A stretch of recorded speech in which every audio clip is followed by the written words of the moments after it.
إني لكم منه نذير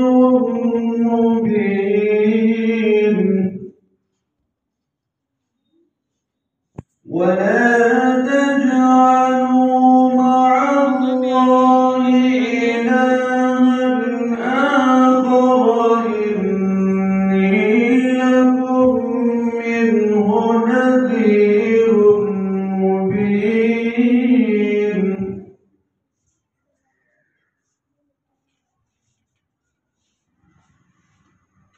كذلك ما أتى الذين من قبلهم من رسول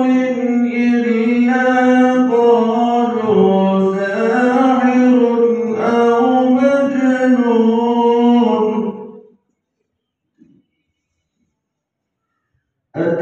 أتواصوا به بل هم قوم ضالون فتول عنهم فما أنت بملوم وذكر فإن الذكرى تنفع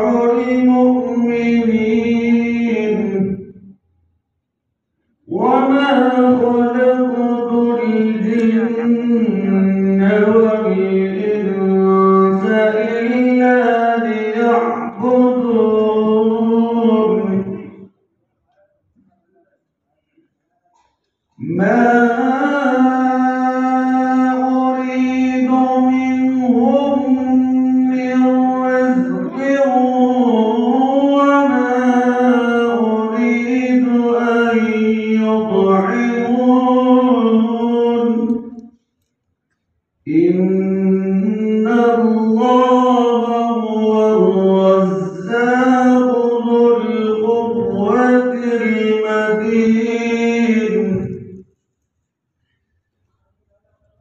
فإن للذين ظلموا ذنوبا مثل ذنوب أصحابهم فلا يستعجلون فويل